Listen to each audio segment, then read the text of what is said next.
महमूद गजनवी साला 17 बार हम पे आक्रमण कर रहा है, लेकिन हम सीख ही नहीं रहे। 17 बार, एक बार आक्रमण करेगा, आपके घर में कोई एक बार चोरी करेगा, 2 बार चोरी करेगा, तुम सतर्क होगे कि नहीं? लेकिन यार 17 बार, 17 बार, 17 बार, समझ रहे हो? सीख ही नहीं रहे हैं यार, सीख ही नहीं रहे हैं हम और आप कि हमारी कमजोरी क्या है। हमारे अपने ही लोग हमको घायल कर रहे हैं।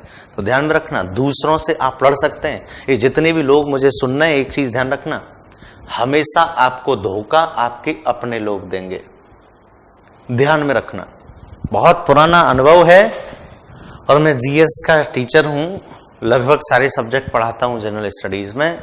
एक पुराना अनुभव है कि आपको अपने ही लोग धोखा देंगे, आपको अपने ही लोग चोट पहुंचाएंगे, और आपको धोखे की चोट जो सबसे ज्यादा गहरी लगेगी, दर्द होगा, वो आपके अपनों की होगा, गैरों की नहीं।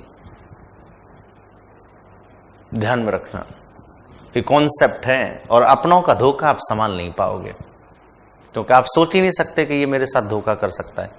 तो अगर आप हिस्ट्री से सीख रहे हैं, क्योंकि हिस्ट्री एक आईना है जो आपको सिखा रहा है कि इतिहास में हमसे क्या गलतियां हुई, क्या अच्छाइयां थी। लम्हों ने खता की और सदियों ने सजा पाई। 1945 में हिस्ट्री ने हमें सिखाया कि परमाणु बम का भीषण परिणाम क्या हो सकता है। जब नागासाकी हिरोशिमा पर अमेरिका ने बम गिराया तो पता चल गया कि परमाणु बम दुनिया को क्या कर सकती है, नष्ट कर सकते हैं, अतः इनका यूज मत करो। हिस्ट्री सिखा रही है। इतिहास एक शीशा है, आईना है, जो आपको दर्पण दिखा रहा है कि हमसे क्या गलती हुई। कि जिंदगी भर गालिब यही भूल करता रहा, दाग चेहरे पर था और आईना साफ करता रहा। हम में खुद की कमियां हैं, लेकिन दोष हम दूसरों को देते हैं। ये अंग्रेज बहुत बेकार थे, हमें लूट गए, तो हम कमजोर थे, हम एकजुट नहीं थे, हमारी कमियां थी, वो तो लूटेगा। तुम्हारे घर पे चोरी होगी, तुम अपनी दीवार मजबूत नहीं करोगे, तुम अपने घर पे सेमी राइफल नहीं रखोगे क्या? अरे बोलो भैया, ये कॉन्सेप्ट है। और गाली देते रहेंगे हम लोग विदेशी लोगों को। तो हिंदुस्तान पर इतने आक्रमण हुए, हमारे ही लोग वहां मिल गए। 1857 में ग्वालियर का सिंधिया वहां मिल गया, हमारे जमींदार अंग्रेजों से मिल गए, सिर्फ कुछ पैसे के चक्कर में, लड़कियों के चक्कर में, शराब के चक्कर में। आज भी देखो, जब हम वोट डालते हैं तो क्या करते हैं, बिक जाते हैं, सिर्फ 2 दिन के पैसे और दारू के चक्कर में, और 5 साल तक एक्सप्लॉइटेटेड होते हैं, शोषित होते हैं। आज भी देखिए, आज क्या हम लोग नहीं बिक रहे, बिकते हैं। फ्री की संस्कृति दुनिया को बेकार कर देती है। मैं केजरीवाल के कुछ बातों से असहमत हूं, मैं अखिलेश यादव की कुछ बातों से असहमत हूं, मैं मोदी जी की कुछ बातों से असहमत हूं। आज भी हम वोट से बिक जाते हैं कि हमारी सरकार आई तो फ्री में पानी देंगे, फ्री में बिजली बिल देंगे, फ्री में लैपटॉप देंगे। अबे फ्री कुछ मत दो, ये फ्री की संस्कृति बहुत बुरी होती है। बोलो, अगर हमारी सरकार आई तो हम आपको रोजगार देंगे और इस लायक बना देंगे कि आप अपने पैसे से लैपटॉप भी खरीद लेंगे, आप अपने पैसे से बिजली का बिल भी दे देंगे, आप अपने पैसे से पानी भी खरीद लेंगे। कब तक कोई फ्री दे देगा? क्योंकि फ्री का कल्चर दूसरे पर डिपेंडवान बना देता है, व्यक्ति मेहनत करना छोड़ देता है। दिल्ली में फ्री पानी दिया तो टंकी चली रही है, पानी बह रहा है, क्योंकि लोगों को चिंता ही नहीं है, अरे फ्री का है। फ्री बिजली बिल है तो फालतू का एसी भी चल रहा है, लेकिन अल्टीमेटली राज्य को तो घाटा हो रहा है। तो फ्री की संस्कृति दोस्तों हमेशा गलत होती है। आज भी हम वोटों पे बिक रहे हैं, तब भी हम बिके थे किसके हाथों? अंग्रेजों के हाथों। अच्छे से अच्छा राजा, राजपूत बहुत वीर हैं, लेकिन राजपूत कभी एक नहीं हुए, कभी एक नहीं हुए। अगर सब राजपूत इकट्ठे होकर लड़ते तो मुगल भी नहीं आ पाते। विदेशी अटैकर्स का सामना राजपूत बड़े प्यार से करते, लेकिन आधे राजपूत हो जाते थे दूसरों की तरफ, सिर्फ किस चक्कर में कि इसका साथ दे दूं तो मैं राजा बन जाऊं। ना तो राजा ही बने और ना कहीं के रहे, इतिहास में ही कर लिया। क्लियर है मेरे दोस्त? इतिहास में ये कर लिया। तो कॉन्सेप्ट है, लालच किसी को भी खरीद सकता है और मनुष्य स्वभाव से लालची होता है। ये बात अरस्तु ने बहुत पहले कह दी थी। हर व्यक्ति स्वभाव से लालची है, हर व्यक्ति किसी के साथ दोस्ती प्यार सिर्फ लालच से करता है। सुन लेना लड़कियों, मैं भी एक लड़का हूं, बिल्कुल खुल के कहता हूं, जो कहता हूं मुंह पे, मेरे मन में जो भी होता है वो कहता हूं। प्यार करने का मन है, हक करने का मन है, मैं हमेशा बोलता हूं खुल के, लेकिन धोखा नहीं। हर व्यक्ति लालच से जुड़ता है, हितों से जुड़ता है। आप किसी के परमानेंट दोस्त तभी रहेंगे जब आपके हितों की पूर्ति होती रहे। आप उसके विरोधी या दुश्मन हो जाएंगे जैसे ही आपके हितों की पूर्ति होना बंद हो जाता है। ये कॉन्सेप्ट होता है, ये कॉन्सेप्ट होता है।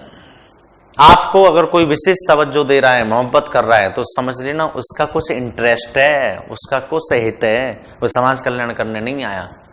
क्योंकि ये मैं नहीं कह रहा, ये मनुष्य की फितरत कह रही है, ये साइकोलॉजी कह रही है कि मनुष्य स्वभाव से लालची होता है, और बिल्कुल सच बात है। आपका इंटरेस्ट है इसलिए आप यहां पढ़ रहे हैं, मेरा इंटरेस्ट है इसलिए मैं संडे को भी यहां पे चिल्ला रहा हूं। मैं कोई समाज सेवा नहीं कर रहा जो आप बोलो सर आप बहुत अच्छे हैं, ये है वो है, कोई समाज सेवा नहीं। बोलो ना सर फ्री में पढ़ाइए सबको, और फिर मैं फ्री में दिन रात पढ़ाता हूं तो आप कहना सर आप अच्छे हैं। लेकिन आपका इंटरेस्ट है कि हमको सीखेंगे, हमारा कुछ सिलेक्शन हो। मेरा इंटरेस्ट है मैं पढ़ाऊं तो मुझे कुछ ये मुद्रा मिले, मनीराम मनीराम। यस है ना मेरे दोस्त। चलिए अब देखिए मुगलों का पतन कैसे होगा। उसके बाद गद्दी पर आता है शाह आलम द्वितीय। उसके बाद गद्दी पर कौन आता है मेरे दोस्तों? शाह आलम द्वितीय, 1759 से 1806 तक। इसका मूल नाम अली गौहर था, ठीक है। इसके समय में 1760 में बांडीवास का युद्ध हुआ। ये मॉडर्न इंडिया में पढ़ाऊंगा मैं। बांडीवास का युद्ध ब्रिटेन और फ्रांस के बीच में हुआ। इसमें ब्रिटेन ने फ्रांस को हरा दिया। इसके ही समय 1761 में पानीपत का तृतीय युद्ध और 1764 में बक्सर का युद्ध हुआ। ये बहुत महत्वपूर्ण है कि बक्सर का युद्ध के समय मुगल बादशाह कौन था? शाह आलम द्वितीय था। पानीपत का थर्ड वॉर जब अहमद शाह अब्दाली मराठों के बीच में हुआ तो उस समय कौन था? शाह आलम द्वितीय था। बांडीवास का युद्ध जो 1760 में हुआ उस वक्त मुगल बादशाह कौन था मेरे दोस्तों? शाह आलम द्वितीय था। बिल्कुल Jat girl, thank you. Buxar के युद्ध में यह पराजित हुए तब 12 अगस्त 1765 में लॉर्ड क्लाइव ने इसके साथ इलाहाबाद की संधि की। तो मैं बताऊंगा 1764 में बक्सर का युद्ध हुआ जिसमें लॉर्ड क्लाइव ने 3 शक्तियों को हराया, बाकायदा बंगाल का नवाब, अवध का नवाब और भैया मुगल सम्राट शाह आलम द्वितीय। और लॉर्ड क्लाइव ने तीनों को बहुत गिरा गिरा के मारा और अल्टीमेटली फिर इलाहाबाद की संधि हुई 1765 में। क्लियर है मेरे दोस्तों? फिर अल्टीमेटली क्या हुई? इलाहाबाद की संधि हुई। चलिए अब देखिए कॉन्सेप्ट क्या है मेरे दोस्तों। अब देखो इस संधि की शर्तों के अनुसार शाह आलम द्वितीय ने अंग्रेजों को या ईस्ट इंडिया कंपनी को बंगाल, बिहार और उड़ीसा की दीवानी वसूल करने का अधिकार दे दिया। देख रहे हो, अल्टीमेटली हर व्यक्ति किस पर रोका है? पैसा पैसा पैसा। तो लड़कियों पैसा ही कहो, ये कहो मैं तो तुमसे प्यार करती हूं ना, पैसा। देखो भैया पैसा। मैं हमेशा कहता हूं लड़कों अपने आप को ताकतवर बनाओ। ताकत का मतलब शरीर से भी, पैसे से भी, इज्जत से भी, विचारों से भी। ताकत का मतलब ये नहीं कि जिम कर रहे हैं। आज जिस लड़के को देखो जिम ही कर रहा है और ऐसे करता है, ये देखो बॉडी, ये देखो सीना। अबे ताकत का मतलब विचारों को ताकतवर बनाइए, शरीर, मानसिक रुचि, सोच को ताकतवर बनाइए, पैसे से ताकतवर बनिए, यानी हर चीज से ताकत अपनाइए। और अगर आप ताकतवर हैं तो लोग आपसे जुड़ेंगे। अपने आप की यूटिलिटी बढ़ाओ, उपयोगिता बढ़ाओ। देख रहा हूं अल्टीमेटली संधि में क्या लिखा क्लाइव ने कि सुन बे शाह आलम द्वितीय, मुझे बंगाल की, बिहार की और उड़ीसा की दीवानी चाहिए, यानी बंगाल, बिहार, उड़ीसा से टैक्स वसूल करने का अधिकार कंपनी को मिल गया। अब जितना भी पैसा बंगाल से, बिहार से, उड़ीसा से आ रहा है अभी किसके खाते में जाएगा? ब्रिटिश ईस्ट इंडिया कंपनी के, क्योंकि इसके पास पैसा होगा तभी तो युद्ध अभियान कर पाएगा, दूसरे जीतों को जीतेगा। जापान इसका गुलाम, चीन इसका गुलाम, अमेरिका इसका गुलाम, भारत इसका गुलाम। क्या गजब की सोच है यार, क्या गजब की सोच है। एक छोटा सा देश इतने बड़े देशों की लंका लगाए। और उस वक्त ब्रिटेन के बारे में कहा जाता था कि ब्रिटेन का सूरज कभी अस्त नहीं होता, ब्रिटेन का सूरज कभी अस्त नहीं होता। मराठों के संरक्षण में शाह आलम द्वितीय ने बाद में इलाहाबाद की संधि का उल्लंघन किया तो 1803 में अंग्रेजों का दिल्ली पर पूर्ण रूप से नियंत्रण हो गया और मुगल बादशाह का अधिकार लाल किले के अंदर सिमट गया। देखो जो पूरे हिंदुस्तान में किसी वक्त राज करता था, आज वो लाल किले तक सिमट के रह गया। लाल किले के बाहर उसको कुत्ता भी नहीं पूछता, ठीक है, क्योंकि ब्रिटेन ने बहुत जबरदस्त स्टोरी है मॉडर्न इंडिया की। मॉडर्न इंडिया की स्टोरी बहुत ही जबरदस्त स्टोरी है। ठीक है, अब देखिए अकबर द्वितीय गद्दी पर बैठा, यह पूर्ण रूप से अंग्रेजों के नियंत्रण में थे। बेचारे क्या करें, ये तो शुरू से ही किसके नियंत्रण में है, अंग्रेजों के।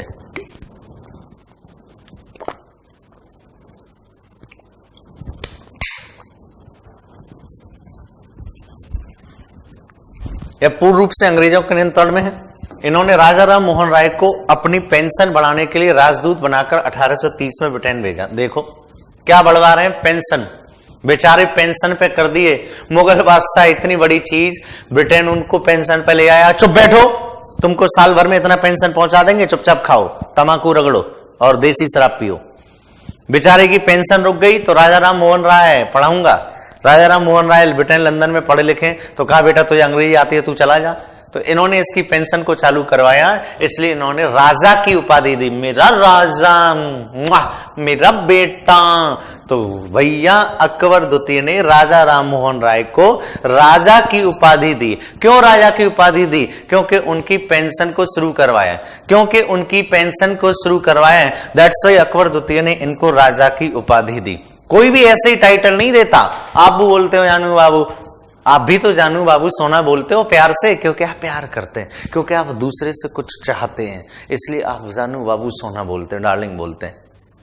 दुश्मनी में बोल के दिखाओ कभी, तो आपसे कुछ चाहते हैं इसलिए सोना जाना बाबू बोलते हैं। ठीक वैसे ही इस व्यक्ति ने इनकी पेंशन चालू करवाई, इसलिए इनको कौन सी उपाधि दे दी, कुंदी न खटकाओ राजा, सीधे अंदर आओ राजा। क्लियर है ना? 8 ठीक है। तो अकबर द्वितीय को ने राजा की उपाधि राजा राम मोहन राय को दी। उसके बाद जो अंतिम शासक है, the last ruler, Bahadur Shah द्वितीय या बहादुर शाह जफर, यह अंतिम मुगल बादशाह था। इसने 1857 के विद्रोह में भाग लिया और इसको दिल्ली में हुमायूं के मकबरे में गिरफ्तार किया गया। कहां गिरफ्तार किया गया? दिल्ली में हुमायूं के मकबरे में। और इसकी पत्नी जीनत महल के साथ बर्मा की राजधानी रंगून भेज दिया गया था। इनकी पत्नी जीनत महल को महक परी भी कहते हैं। बहादुर शाह जफर की मृत्यु 1862 में रंगून में हो गई और इसकी मृत्यु पर प्रसिद्ध कथन है कि यह एक ऐसा बदनसीब मुगल बादशाह था जिसको अपने अंतिम समय में अपनी मातृभूमि में 2 गज जमीन नसीब नहीं हुई। इस प्रकार बाबर के द्वारा स्थापित मुगल वंश 1862 में आकर पूर्ण रूप से समाप्त हो गया। उसके बाद तो वंश का पता ही नहीं चला कहां गया। तो जो आया है वो जाएगा, ये रूल है। जो बीत गए वो जमाने नहीं आते, आते हैं नए लोग, पुराने नहीं आते। कल के प्रधानमंत्री आप हो, कल के मुख्यमंत्री आप और हम हैं, कल के शिक्षा मंत्री हम हैं, कल के बॉलीवुड स्टार आप हो, आप एक अच्छे टीचर हो, क्योंकि जो बना हुआ है वो हमेशा नहीं बना रहेगा। ये दुनिया सबको मौका देती है। जो 1526 में मुगल साम्राज्य बना, पूर्ण रूप से 1862 में अंतिम मुगल बादशाह बहादुर शाह जफर की हत्या हो गई, मर गया रंगून में, और 1857 में बादशाह का पद समाप्त हो गया था। मेरे दोस्तों, क्लियर है नॉट? ये कॉन्सेप्ट है, ये कॉन्सेप्ट है कि जो बीत गए वो जमाने नहीं आते, आते हैं नए लोग, पुराने नहीं आते। और मजेदार किस्सा ये है कि बहादुर शाह जफर जब हुमायूं के मकबरे में छुपा था तो इसके बारे में बताया भी किसने था? इसकी पत्नी जीनत महल ने। क्या हारे सुनो अंग्रेज, हमारे वो वहां छुपे हैं और इन्होंने ढूंढ के खूब कूटा, तो खुद की पत्नी इनके साथ नहीं है। तो कभी कभी तो लड़कियों का भी समझ में नहीं आता है कि आप क्या चाहती हैं मेरे दोस्तों। ठीक है। राम मंदिर के ईंट देने वाला मुगल का सक्सेसर है सर, शायद, पता नहीं, मिली। मैं कही गई बातों पे विश्वास नहीं करता, इसका एविडेंस होना चाहिए, ऐसा हो ही नहीं सकता। ठीक है। बाबर कभी नहीं चाहता था कि उसने मंदिर तोड़वाया, इतना टाइम नहीं था, बाबर को पता भी नहीं था कि शायद मेरे नाम से कोई बाबरी मस्जिद बनाई जा रही है। एक्चुअली 1528 में बाबर बीमार पड़ चुका था पूरी तरह, और उसका एक सेनापति है मीर बकी। होता क्या है कि मेरे चाचा अगर प्रधानमंत्री बन जाए तो चाचा उतना नहीं कूदते जितना मैं कूदूंगा, लड़कियों के सामने स्टाइल मारूंगा, गुंडागर्दी करूंगा। ठीक वैसे ही जब बाबर का सेनापति कमांडर इन चीफ मीर बकी है, उसने अयोध्या में बाबरी मस्जिद बनाई। बाबर ने बाबरी मस्जिद नहीं बनाई, मीर बकी ने अपने उसको खुश करने के लिए बाबर के नाम पर बाबरी मस्जिद को बनवाया। और कुछ इतिहासकार अपनी किताबों में लिखते हैं कि इस बात की जानकारी बाबर को नहीं थी कि मेरे ही नाम से हिंदुस्तान के किसी जगह पर, स्पेशली मंदिर वाली विवादित जगह पर बाबरी मस्जिद बनाई जा रही है। ठीक है, तो ये तो हम और आप हैं जो मुद्दे को तूल देते हैं। ठीक है मेरे दोस्तों, नहीं बिल्कुल, थैंक यू कुमार, आराम से सारा कुछ याद होगा मेरे दोस्तों। ठीक है, तो ध्यान में रखना, मुगल बादशाह का 1862 में पतन हो गया। तो देखो भले हम 1862 तक आ गए हैं, अब जब मैं कल नेक्स्ट लेक्चर में मॉडर्न हिस्ट्री शुरू करूंगा तो फिर आपको 1400 ईस्वी में लेके आऊंगा। वास्को डिगामा आ रहा है 1498 में, फिर से ब्रिटिश ईस्ट इंडिया कंपनी आएंगे, फिर से इनकी एक बार चर्चा होगी। क्लियर है मेरे दोस्त, फिर से इनकी एक और बार चर्चा होगी। क्लियर है, तो बताइए आलमगीर किसको कहते हैं? तो आप कह देना आलमगीर औरंगजेब को कहते हैं। तो अब मेरे कुछ क्वेश्चन का आंसर दे दो, फिर मैं आपसे आगे ले चलता हूं, बताता हूं। क्वेश्चन नंबर 1, आलमगीर किसको कहते हैं? क्वेश्चन नंबर 2, जिंदा पीर किसको कहते हैं? क्वेश्चन नंबर 3, जजिया को औरंगजेब ने कौन सी सन में लगाया? पुनः जल्दी बताइए। क्वेश्चन नंबर 4, अंतिम मुगल बादशाह कौन है? अंतिम मुगल बादशाह कौन है? अब क्वेश्चन बताना शुरू करिए, फिर हम 10 मिनट में विदा ले लेते हैं आपसे। बताइए आलमगीर किसको कहते हैं? क्वेश्चन नंबर 1 बताइए। ठीक है भैया, जल्दी बताइए आलमगीर किसको कहते हैं? आलमगीर किसको कहते हैं? कम ऑन मैन, आलमगीर किसको कहते हैं? जल्दी बताइए। देखो कुमार अनिल का आंसर, श्वेता का आंसर आ गया, औरंगजेब को कहते हैं। औरंगजेब को कहते हैं। जिंदा पीर किसे कहते हैं? चारित्रिक गुणों के कारण संत उसको किसने? तो इसका भी आंसर क्या है? औरंगजेब। इसका भी आंसर क्या है? औरंगजेब। बहुत बढ़िया। जजिया टैक्स को कौन सी सन में लगाया? 1679 में लगाया, 1679 एडी में। ठीक है, 1679 एडी में। Jat girl thank you very much. ठीक है, 1679 एडी में। चलिए बहुत बढ़िया। अंतिम मुगल बादशाह कौन है? बहुत बढ़िया, बहादुर शाह जफर। बहादुर शाह जफर। या कोई आपसे पूछे बहादुर शाह प्रथम, बहादुर शाह द्वितीय, बहादुर शाह ये, तो कह देना बहादुर शाह द्वितीय। जफर नाम से तो ये कविताएं लिखता था। जफर नाम से तो ये कविताएं लिखता था। ठीक है, और बताइए क्वेश्चन, देखता हूं कि आपको कितना याद है, कितना याद है। रंगीला बादशाह किसको कहते थे? रंगीला बादशाह किसको कहते थे? पहला question, question number 6। Question number 7, अंतिम मुगल बादशाह कब मरा? अंतिम मुगल बादशाह कब मरा? ठीक है, डेट बताइए। और क्वेश्चन नंबर 8, कौन सी सन में मुगल बादशाह का पद समाप्त हुआ? कौन सी सन में मुगल बादशाह का पद समाप्त हो गया?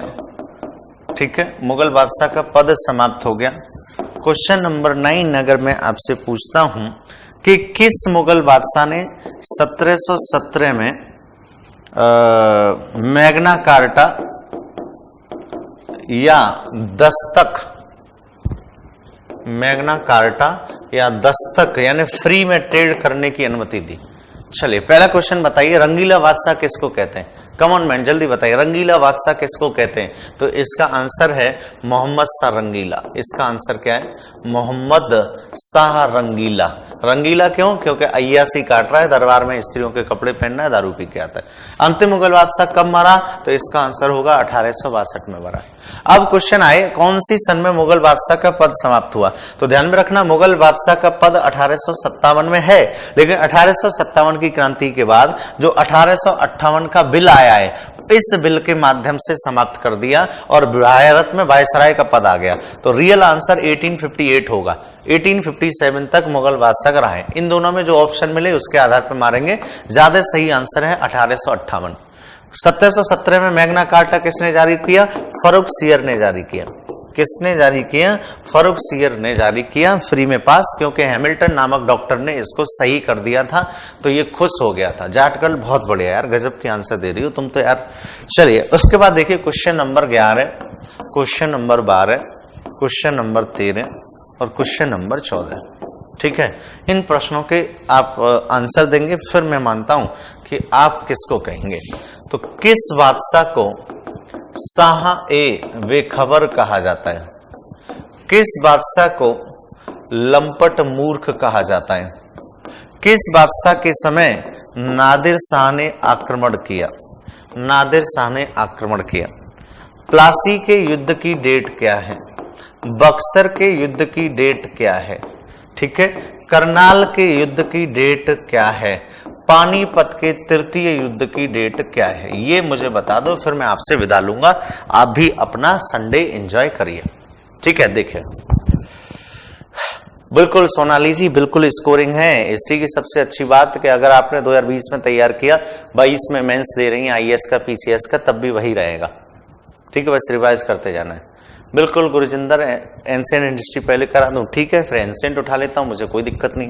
मैं तो क्वेश्चन के अनुसार थोड़ा सा चल रहा था और कुछ नहीं है। चलिए, शाह ए बेखबर किसको कहते हैं? तो इसका आंसर होगा बहादुर शाह प्रथम को। बहादुर शाह प्रथम। तो बहादुर शाह प्रथम को क्या कहते हैं? शाह ए बेखबर कहते हैं मेरे दोस्तों, शाह ए बेखबर कहते हैं। लंपट मूर्ख किसको कहते हैं? फटाफट बताइए, लंपट मूर्ख किसको कहते हैं? तो इसका भी आंसर है जहादार शाह। जहादार शाह। ऐसे ही याद होती हैं सारी चीजें जब आप लिख के प्रैक्टिस करते हैं। जहादार शाह को लंपट मूर्ख कहते हैं। नादिर शाह ने भारत पर आक्रमण कब किया? 1739 में किया। क्या इसने मोहम्मद शाह रंगीला के समय किया? क्या इसने मोहम्मद शाह रंगीला के समय किया? हाँ भैया, इसने मोहम्मद शाह रंगीला के समय किया था। मोहम्मद शाह रंगीला के समय किया था मेरे दोस्तों। क्वेश्चन अगर पूछे प्लासी का युद्ध कब हुआ, तो आप कह देना 1757 में हुआ। ठीक है, देखो सचिन का आंसर, शिवानी का आंसर, पंकज का आंसर, जाट गर्ल का आंसर, सचिन मौर्य, श्वेता, शैलेंद्र, बिल्कुल बढ़िया बढ़िया।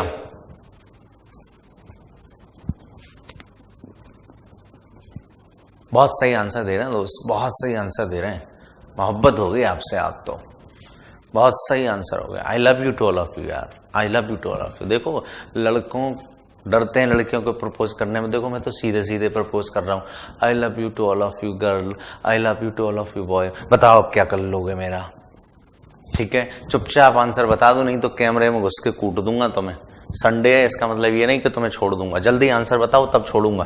प्लासी का बैटल ऑफ प्लासी कब हुआ? 1757 में हुआ। ठीक है, बक्सर का युद्ध कब हुआ? 1764 में हुआ। 1764। बक्सर का बैटल कब हुआ? 1764। ठीक है, श्वेता कुमारी, शाह ए बेखबर, बहुत बढ़िया, बिल्कुल। कृपा Shankar is the right answer. ठीक है, बक्सर 1764, प्लासी 1757। करनाल का कब हुआ? 1739। और मेरे नाल इश्क लड़ा ओए होए, और मेरे नाल इश्क लड़ा, तो मेरे नाल नहीं करनाल। तो करनाल का मतलब 1739। करनाल कब हुआ? 1739। इस वॉर ने ये मैसेज दिया दुनिया को कि इस हिंदुस्तान का जो हुजूर आला है बादशाह वो मर चुका है। और पानीपत का थर्ड वॉर कब हुआ? 1761 को हुआ। पानीपत का थर्ड वॉर कब हुआ? 1761 को हुआ। 1761 में हुआ मेरे दोस्त, 1761 में हुआ मेरे दोस्त। ठीक है, 1761 में हुआ। अब और बता दीजिए मेरे दोस्त, पानीपत का फर्स्ट वॉर कब हुआ? पानीपत का सेकंड वॉर कब हुआ? जल्दी बताइए। पानीपत का फर्स्ट वॉर कब हुआ और पानीपत का सेकंड वॉर कब हुआ? जल्दी बताना मेरे दोस्त। शिवानी जी बिल्कुल सही है। जाट गर्ल तुम तो बता ही दोगी, हरियाणा से ही होगा आप तो। चलिए जल्दी बताइए। पानीपत का फर्स्ट वॉर कब हुआ, पानीपत का सेकंड वॉर कब हुआ? Come on man, come on, जल्दी बताइए, फिर मैं आपसे और इंपॉर्टेंट पूछ दूंगा। ठीक है, फिर मैं आपसे और इंपॉर्टेंट प्रश्न पूछूंगा। ठीक है, पानीपत का फर्स्ट वॉर हुआ 1526 ईस्वी में, 1526 ईस्वी में। पानीपत का सेकंड वॉर हुआ 1556 ईस्वी में। ठीक है, अब मुझे एक और बताइए, खानवा का युद्ध कब हुआ? ठीक है, चंदेरी का युद्ध कब हुआ? घाघरा का युद्ध कब हुआ? खानवा का युद्ध कब हुआ? चंदेरी का युद्ध कब हुआ? घाघरा का युद्ध कब हुआ? जल्दी बता दीजिए, कम ऑन मैन, जल्दी बता दीजिए। कि जाए चाहो दिल्ली, बंबई, आगरा, ऐसा कहीं नहीं मिलेगा घाघरा। तो 1527 में हो रहा है खानवा, 1528 में हो रहा है चंदेरी, 1529 में हो रहा है घाघरा। ऐसे याद होने चाहिए, टिप्स पे याद होना चाहिए मेरे दोस्तों। ठीक है, टिप्स पे याद होना चाहिए मेरे मित्रों, टिप्स पे याद होना चाहिए। जल्दी बता दो, हल्दी घाटी का युद्ध कब हुआ? अकबर के मानसिंह के बीच और राणा प्रताप के बीच। कम ऑन मैन, जल्दी बताइए, जल्दी बताइए, come on man, come on. Haldi Ghati का वॉर कब हुआ? हल्दी घाटी का वॉर कब हुआ?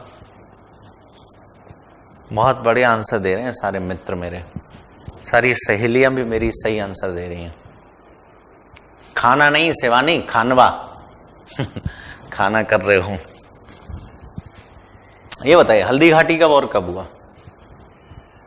हल्दी घाटी का वॉर नीतीश, पृथ्वी पोड्डार, शिवानी, सोनाली स्वयं, जल्दी बताइए। क्या 1576 इज द राइट आंसर? क्या 1576 में? बिल्कुल, 1576 में राणा प्रताप और अकबर की तरफ से मानसिंह के बीच में ये वॉर हो रहे हैं। ठीक है, देखो सिंपल डेट तो आपको याद हो ही गई। ठीक है, ये कभी भी मिलान करने को पूछा जा सकता है कि सूची फर्स्ट को सूची सेकंड से लगाइए, यानी लिस्ट वन को लिस्ट सेकंड से क्या करिए, मिलान कर दीजिए। ठीक है, यही प्रश्न आता है। तो आपको देखो सीक्वेंस से याद रखना है।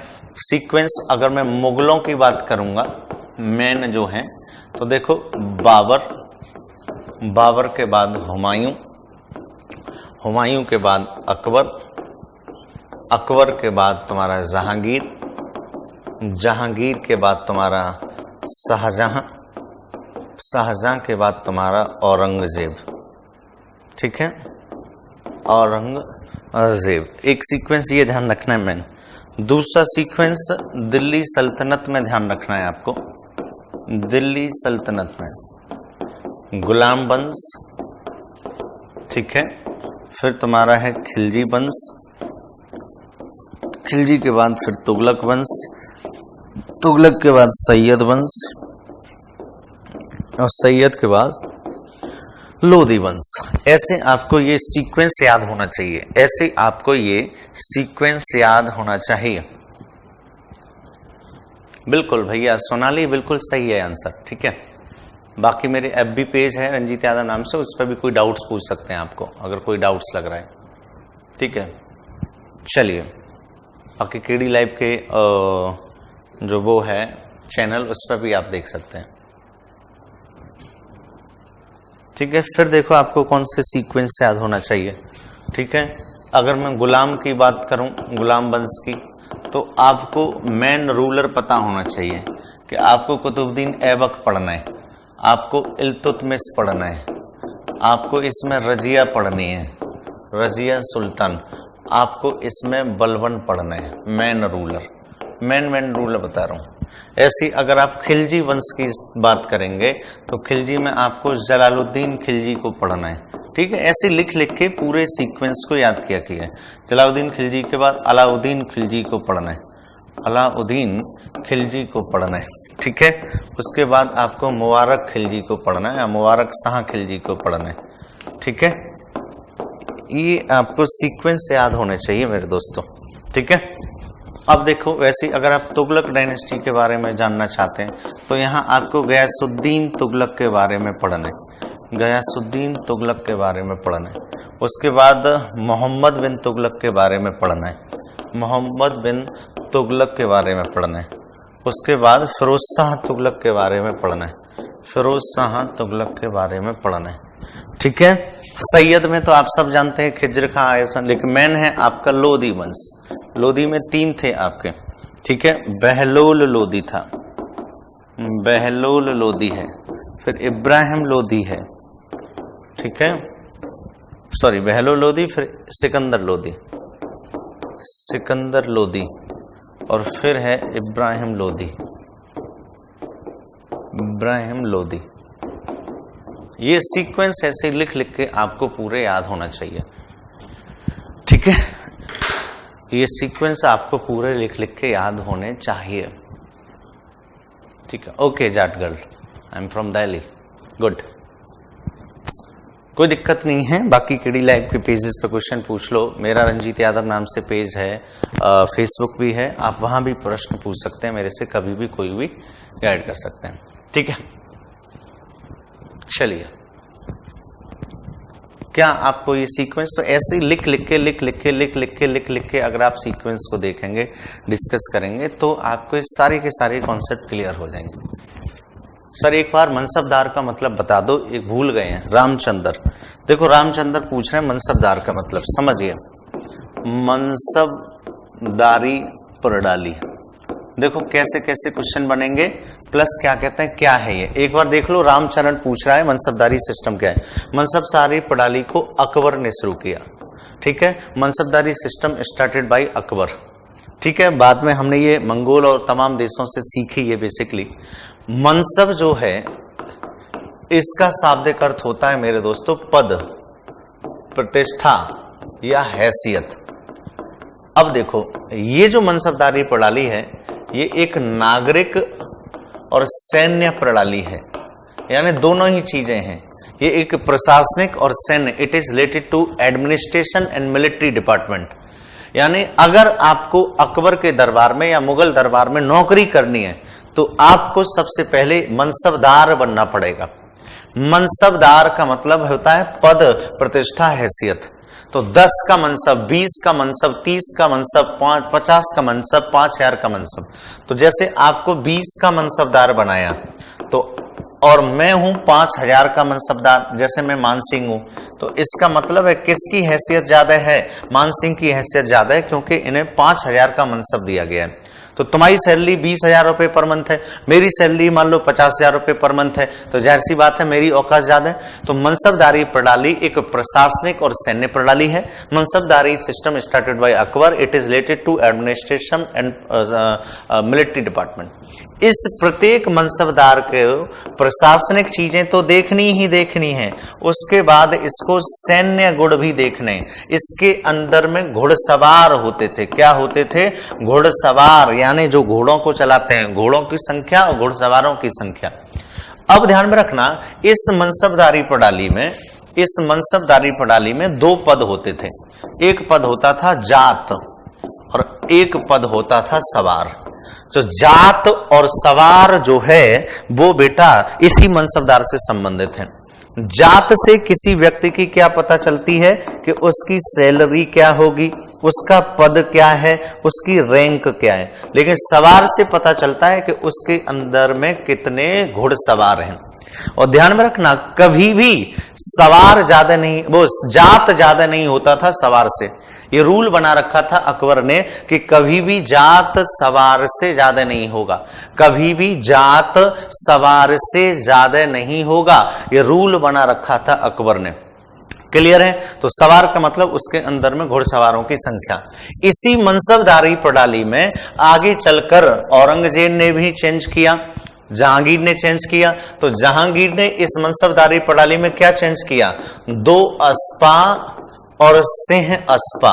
2 अस्पा सिंह अस्पा का मतलब था कि एक व्यक्ति के अंदर में 2 घोड़े और यहां एक व्यक्ति के अंदर में 3 घोड़े।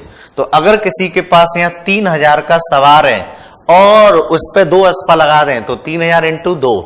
अगर 3000 पर सिंह अस्पा है तो 3000 इंटू 3, तो इतने इसके अंदर में घोड़े और घुड़सवार होंगे, इसके अंदर में घोड़े और घुड़सवार होंगे। ठीक है, तो इसके अंदर में घोड़े और घुड़सवार होंगे, ये एक कॉन्सेप्ट है। आगे चलकर जो औरंगजेब हो, जो शाहजहां है, उसने इसमें मासिक महीना प्रणाली शुरू कर दी कि किसी मनसबदार से हम जितने महीने काम करवाएंगे सिर्फ उससे उतने ही महीने की क्या देंगे, सिर्फ उसको उतने ही महीने की सैलरी देंगे जितने महीने की हम क्या करवाएंगे मेरे दोस्तों, सैलरी। तो जो शाहजहां है उसने इसमें मासिक सिस्टम भी जोड़ दिया कि अगर आप साल भर में 7 महीने का काम करते हो तो 7 महीने के काम करने के ही सैलरी देंगे, हम आपको 12 महीने की सैलरी नहीं दे सकते। फिर एक और सिस्टम जुड़ गया, मशरूत सिस्टम। तो औरंगजेब ने भी इसमें चेंज किया क्योंकि उसके पास पैसा नहीं बचा। जहांगीर ने भी चेंज किया, शाहजहां ने भी चेंज किया, वक्त वक्त के हिसाब से। ठीक है, किरोरी लाल कह रहे हैं सर पेटीकोट शासन क्या है? बेटा पेटीकोट शासन मैंने अकबर में पढ़ाया। पेटीकोट महिलाएं पहनती हैं, उनका वस्त्र है। तो 1560 से 1562 में 2 सालों तक अकबर के काल को पेटीकोट शासन या पर्दा शासन कहते हैं, क्योंकि इस काल में महिलाओं की डोमिनेंसी रही, स्पेशली माहम अनगा, जिजी अनगा के नेतृत्व में। ठीक है, बिक्की सर रैयतवाड़ी क्या होता है? रैयतवाड़ी प्रणाली मॉडर्न इंडिया का एक सिस्टम है जो अंग्रेजों ने भू राजस्व से संबंधित अपनाई थी। तो Ryotwari system is related to the land revenue system.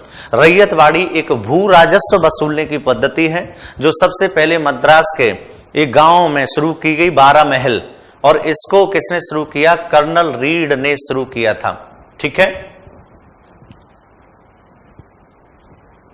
Can you share your mobile number so that we can form group? Mobile number ऐसे दूंगा तो दोस्त इतने नंबर हो जाते हैं स्टूडेंट्स के कि मैं खुद कंफ्यूज हो जाता हूं। मैं खुद कंफ्यूज हो जाता हूं कि बेसिकली क्या कहते हैं, इतने व्हाट्सएप पे मैसेज आते थे ना। लेकिन रंजीत यादव नाम से मेरा फेसबुक पेज है प्रॉपर। ऐसे तो कई आईडी है, रंजीत यादव सेकंड, रंजीत यादव थर्ड, लेकिन प्रॉपर रंजीत यादव है जिसमें एक आईपीएस अधिकारी मुझे अवार्ड दे रहा होगा। उसमें आप जुड़ सकते हैं और मैसेज मेरे को कर सकते हैं, मैं आपके आंसर दे दूंगा रात में जैसे ही फ्री होता हूं, अगर आपका कोई जेन्युइन प्रश्न है तो। ठीक है, बिल्कुल कर देंगे स्टार्ट यार, हमको तो पूरा ही करवाना। बिल्कुल लेडीज से रिलेटेड है पेटीकोट शासन, जो कि संबंधित है अकबर के काल से। ओके ओके,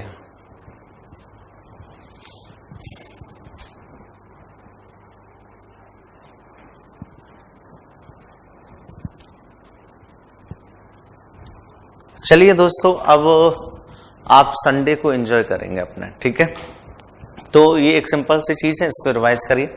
कल मैं कोशिश करता हूँ टाइपिस्ट आ जाता है तो इन सब की पीडीएफ डलवा देता हूँ, फिर हम शुरू करेंगे अपने नेक्स्ट लेक्चर में नेक्स्ट टॉपिक को। ठीक है, आशा करता हूँ कि आप अच्छे होंगे, मस्त होंगे, व्यस्त होंगे, तंदुरुस्त होंगे। ध्यान रखिए अपना, अपने परिवार का। उसके बाद हम नेक्स्ट टॉपिक की ओर आपको ले चलेंगे बहुत अच्छे तरीके से। ठीक है, फिर हम एमसीक्यू भी लगाएंगे, बिल्कुल भी आपको टेंशन नहीं। सादुतुल्ला खां आएगी, उसकी भी चर्चा आएगी कर्नाटक में। ठीक है, देखो क्वेश्चन अगर देखोगे तो मॉडर्न हिस्ट्री से ज्यादा क्वेश्चन आता है। अल्टीमेटली आपको पढ़ना पूरा हिस्ट्री है, लेकिन मॉडर्न हिस्ट्री पहले हो जाएगा तो ज्यादा सही है, क्योंकि आपके क्वेश्चन वहां से सबसे ज्यादा आते हैं। आपके क्वेश्चन वहां से सबसे ज्यादा आते हैं मेरे दोस्तों, इसलिए मैं आपको बता रहा हूं। ठीक है, ओके सुभाष मित्रा, सुभेश मिश्रा, ठीक है।